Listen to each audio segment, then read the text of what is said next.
निया की बात सुनकर अहान के दिमाग ने जैसे काम करना बंद ही कर दिया। इधर शनाया निया की तरफ बढ़ी और बोली, क्या बकवास कर रही हो तुम? अहान मेरा पति है। जवाब में निया ने अहान के चेहरे की तरफ देखा और फिर खिलखिलाकर हंस पड़ी। इसी के साथ शनाया भी हंसने लगी। अहान ये देखकर अपने आप पर काबू पाते हुए बोला, क्या मजाक है ये शनाया? क्या हो रहा है यहाँ? जवाब में शनाया ने अपनी हंसी पर काबू पाते हुए कहा, सॉरी, ये सिर्फ एक प्रैंक था। दरअसल निया मेरी दोस्त है। इसने मुझसे शर्त लगाई थी कि कोई भी ऐसा लड़का नहीं है जो इस पर फिसल न जाए, तो मैंने इसे तुम्हारे ऊपर ही टेस्ट कर लिया, मगर ये फेल हो गई। Proud of you Ahaan. इस पर अहान बोला, तुम दोनों ने तो मेरी जान ही निकाल दी थी। तभी निया मुस्कुराते हुए बोली, वैसे आप चाहें तो मैं आपकी बीवी बन सकती हूँ जीजू। अहान ने उसे घूरते हुए कहा, शराब। तभी निया का मोबाइल बजने लगा और उसने फोन उठाया। दूसरी तरफ से कुछ कहा गया जिसे सुनकर निया ने शनाया से कहा, मुझे थोड़ा अर्जेंट जाना होगा शनाया। इस पर शनाया ने कहा, क्या निया, आज मैंने तुम्हें सेलिब्रेट करने के लिए बुलाया था। जवाब में निया ने बुरा सा मुंह बनाते हुए कहा, सॉरी यार, मुझे अर्जेंट जाना पड़ रहा है, मगर टाइम मिला तो फिर मिलेंगे। अब मैं चलती हूँ। बाय शनाया, बाय जीजू। इतना कहकर निया वहां से निकल गई। इधर गिल विला के बाहर शौर्य अपने घुटनों पर बैठा हुआ था। पिछले 6 घंटों से शौर्य उसी पोजीशन में था। अब तो उसके पैरों में सेंसेशन भी नहीं हो रहा था। उसने इरिटेट होते हुए अपने आप से ही कहा, पता नहीं पापा इतने देर से अंदर क्या कर रहे हैं? क्या वो दादाजी को जल्दी नहीं मना सकते? तभी दरवाजा खुला और नीरज के लिए कामयाबी भरी मुस्कान के साथ बाहर आए। शौर्य खड़ा हो गया। अपने पापा से सवाल करते हुए बोला, क्या दादाजी ने मुझे माफ कर दिया है? नीरज गिल ने हाँ में सर हिलाते हुए कहा, हाँ, लेकिन मैं तुमसे अभी गुस्सा हूं। तुम्हें अपने दादाजी की लिमिट को क्रॉस नहीं करना चाहिए था। जब पापा ने कहा कि वो शनाया को इंजीनियर टीम वापस करना चाहते थे, तो तुम्हें उनके अगेंस्ट नहीं जाना चाहिए था। वो हमारे फैमिली के हेड है और तुमसे बहुत प्यार करते हैं। तुम्हें भी उनकी और उनके डिसीजंस की रिस्पेक्ट करनी चाहिए। अपने पापा की बात सुनकर शौर्य ने कहा, आई एम सॉरी पापा, मैं ख्याल रखूंगा कि अगली बार से ऐसा ना हो। शौर्य ने बहुत ही ईमानदारी से माफी मांगी। फिर नीरज ने कहा, शौर्य, प्रोजेक्ट की चिंता तुम मत करो, बस एक बात ध्यान रखना, कल सुबह तुम्हारे दादाजी मनाली जा रहे हैं। उनके निकलने से पहले हमें उनसे मिलने जाना है। शौर्य अपने पापा की कही बात के पीछे का मतलब समझ गया। दूसरी तरफ अहान और शनाया के घर में शनाया को अकेले अपने कमरे में नींद नहीं आ रही थी। वो बार बार अहान के बारे में सोच रही थी। कुछ सोचकर वो अहान के कमरे की तरफ बढ़ गई। अहान ने जैसे ही दरवाजा खोला, सामने शनाया खड़ी थी। शनाया एक नॉर्मल सी नाइटी पहने हुई थी। पिंक कलर की बनी उस सिल्क की नाइटी से शनाया की कर्वी बॉडी कोई भी आसानी से देख सकता था। बिखरे बाल, नाइटी से छिपने के नाकाम खूबसूरत पैर और आंखों में कुछ हलचल देखकर अहान ने मुश्किल से खुद को शांत किया और बोला, आप यहाँ? क्या आपको कुछ चाहिए है? अहान ने किए सवाल को सुनते ही शनाया की बोलती बंद हो गई। जवाब देने के बजाय वो इधर उधर देखने लगी। अहान से नजरें चुराने की नाकाम कोशिश करते हुए शनाया ने मन ही मन में कहा, मैं यहाँ मुंह उठाकर आ तो गई हूँ, लेकिन अब क्या बहाना बनाऊं? हाँ, वो कह देती हूँ। शनाया ने कुछ सोचा और बोली, मेरे कमरे का लाइट नहीं चल रहा है। शनाया की बात सुनी तो अहान ने जवाब में तुरंत कहा, ओ, मैं अभी ठीक कर देता हूँ। अपनी ये बात कहते हुए अहान दरवाजे से बाहर जा ही रहा था कि शनाया ने उसे रोक लिया। रुको, उसकी कोई जरूरत नहीं है। आज शनाया को हो क्या गया था? वो इतनी अजीब बिहेव क्यों कर रही थी? अहान ये सुनकर कंफ्यूज हो गया। उसकी कंफ्यूजन देखना शनाया के लिए कोई मुश्किल काम नहीं था। उसने अपनी बात को एक्सप्लेन करते हुए कहा, मतलब मैं आज यहीं सो जाती हूँ। अहान ने ये बात सुनी तो बहुत ही नॉर्मल रिएक्ट करते हुए बोला, ठीक है, आप यहाँ मेरे रूम में सो जाइए, मैं आपके कमरे में चला जाता हूँ। अहान का जवाब जानकर शनाया दंग रह गई। क्या?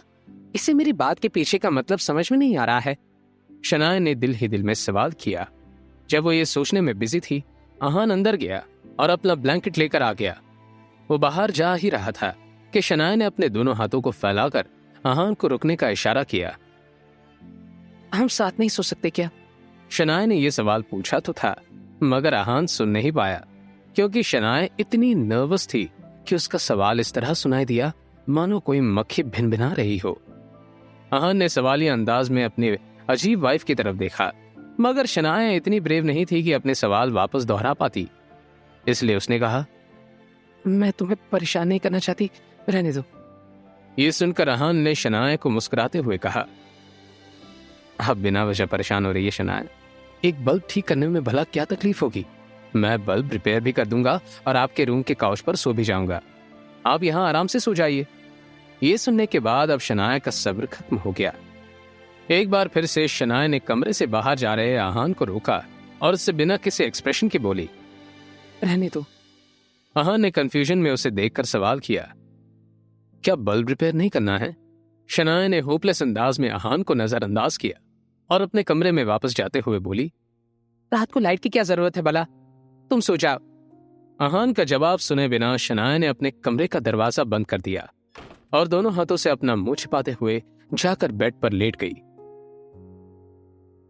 मैं इस दुनिया की सबसे बड़ी बेवकूफ हूं। क्या जरूरत थी अहान के रूम में जाने की? वैसे तो उसे सब कुछ समझ में आ जाता है, मगर आज ही उसे भोला बनना था। मुझे इतनी एम्बैरेसमेंट हो रही है कि चैन से सो भी नहीं पा रही हूं। शनाया ने अपने आप से ही कहा। जल्द ही सुबह हो गई और वो दोनों ऑफिस निकल गए। अपनी नई बाइक पर शनाया को ऑफिस छोड़ने के बाद अहान वहां से निकलने ही वाला था, लेकिन तभी उसने और शनाया ने एक आवाज सुनी, अरे अहान, आज तुम वो फरारी की स्पोर्ट्स कार में नहीं आए हो? मुझे तो लगा था अब से शनाया उसी कार में ऑफिस आया करेगी। ये नफरत भरी आवाज किसी और की नहीं, शगुन गिल की थी। उसने अपनी बात इस अंदाज में कही थी कि मानो वो सामने से शनाया और अहान को इंसल्ट करना चाहती थी। शगुन ने अपनी बात को आगे बढ़ाते हुए कहा, एक मिनट, कहीं ऐसा तो नहीं हुआ कि अहान के पास ये महंगी कार के रेंट के लिए पैसे ही नहीं हैं? ये कहते हुए शगुन खुद ही जोर से हंसने लगी। अहान ने हमेशा की तरह इस ताने को भी सुनकर अनसुना कर दिया। वो कार अभी अभी अहान के रोजवुड स्प्रिंग वाले बंगलों के पार्किंग में खड़ी थी, मगर वो इस बारे में किसी को भी वजाहत देना जरूरी नहीं समझता था। मगर शनाया वो अपने दिन की शुरुआत ये बात सुनकर नहीं करना चाहती थी।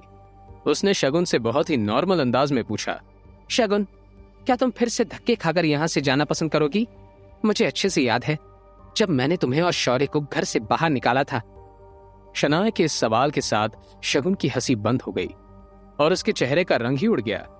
शनाया ने डायरेक्टली शगुन की दुखती नस को पकड़ लिया था और इतना ही नहीं, शगुन को उस दिन का नजारा एक बार फिर से याद दिला दिया था। मगर एक बार फिर से उसे कुछ याद आया और शगुन ने शनाया से कहा, तुम स्प्रिंग कॉर्पोरेशन वाली डील की वजह से हवा में इतनी ऊंची उड़ रही हो ना? क्या तुम्हें पता नहीं है कि दादाजी ने तुम्हें इस प्रोजेक्ट से निकाल दिया है? शगुन की कही ये बात सुनकर शनाया दंग रह गई। ऐसा कैसे हो सकता था? कल ही तो शनाया ने ये डील जीतकर आनंद गिल को खुश किया था और आज एकदम से उसे एक प्रोजेक्ट से निकाल दिया गया। अहान ने जब ये सुना तो उसे ज्यादा हैरानी नहीं हुई। मैंने इस बात की उम्मीद पहले ही कर ली थी। शनाया के दादाजी को मनाने के लिए शौर्य और नीरज गिल किसी भी हद तक जा सकते हैं, अहान ने मन ही मन में कहा। शनाया के दिल में चल रही हलचल उसके चेहरे से साफ नजर आ रही थी। बेवकूफ, तुम कुछ ज्यादा ही सपने देखती हो शनाया, ग्रो अप नाउ। शगुन ने एक बहुत अजीब हंसी के साथ कहा। इस सब का क्या मतलब है? दादाजी कहाँ हैं? मुझे उनसे बात करनी है अभी। शनाया ने इम्पल्सिव होते हुए कहा। वो तो मनाली गए, कह रहे थे कि अब उन्हें आराम करने की जरूरत है। शनाया के सवाल का ये जवाब शगुन ने नहीं, शौर्य ने दिया था। शनाया ने पीछे मुड़कर देखा तो शौर्य बहुत ही अकड़ में खड़ा था। उसने अपनी बात को आगे बढ़ाते हुए कहा, और हाँ, जाने से पहले दादाजी ने स्प्रिंग कॉर्पोरेशन वाला प्रोजेक्ट मुझे दे दिया है। अब तुम्हें भी घर जाकर आराम करना चाहिए। ये सुनकर शनाया गुस्सा हो गई। उसने शौर्य से सवाल करते हुए कहा, दादाजी ने किस बुनियाद पर तुम्हें प्रोजेक्ट दे दिया? शनाया के सवाल को सुनकर शौर्य उसे चिढ़ाने के इरादे से हंसने लगा। किस बुनियाद पर? अच्छा सवाल है। अगर तुम भूल गई हो तो तुम्हें मैं याद दिला देता हूं शनाया। मैं शौर्य गिल खानदान का वारिस हूं, इकलौता वारिस। आगे जाकर ये बिजनेस, ये खानदान, सब कुछ मेरे इशारे पर चलने वाला है। इसी बुनियाद पर यह प्रोजेक्ट मुझे मिला है। क्या ये रीजन सुनकर तुम सेटिस्फाइड हो? इस पॉइंट पर शौर्य को अपने आप पर बहुत प्राउड फील हो रहा था। शनाया इस सब के बाद अब ना कुछ कर सकती थी और ना ही कुछ करना चाहती थी, इसलिए वो खामोश होकर अपना गुस्सा शांत करने की कोशिश करने लगी। अहान गिल खानदान को अच्छे से जानता था शौर्य बस कुछ मीठी बातों से आनंद गिल को खुश कर सकता था और उनका कोई भी डिसीजन बदल सकता था, इसलिए आहान को कोई हैरानी नहीं हुई थी। कुछ लोग बड़े घमंडी होते हैं, अपने अलावा उन्हें और कोई दिखाई नहीं देता। उन्हें लगता है कि यश मेहरा जैसे बिग शॉट लोगों के साथ सोने के बाद उनके सारे प्रॉब्लम सॉल्व हो जाएंगे, लेकिन किसी 5 स्टार होटल के बिस्तर में और असली दुनिया में बहुत फर्क होता है। शगुन ने बीच में ही मुंह मारते हुए शनाया पर इनडायरेक्टली तंज कस दिया। जैसे ही शौर्य ने यह बात सुनी, वो टेढ़ी स्माइल के साथ मुस्कुराने लगा। अपनी बात पूरी करने के बाद शगुन को एहसास हुआ कि आहान अभी भी वहीं खड़ा था और उसके शैतानी दिमाग में एक नई साजिश तैयार हो गई। उसने सोचा कि अब जब शनाया का ये निकम्मा पति भी यहाँ मौजूद है, तो क्यों ना उससे भी इस सब में घसीट लिया जाए। इसलिए शगुन ने आहान की तरफ देखकर उससे पूछा, आहान, क्या तुम नहीं जानते कल तुम्हारी खूबसूरत बीवी ने यश मेहरा के साथ स्प्रिंग कॉर्पोरेशन में किस तरह डील फाइनल की है? ये सुनने के बाद क्या होगा आहान का रिएक्शन? क्या आहान और शनाया में गलतफहमियां पैदा होने वाली हैं? शनाया कैसे आहान को अपने मासूमियत का सबूत देगी?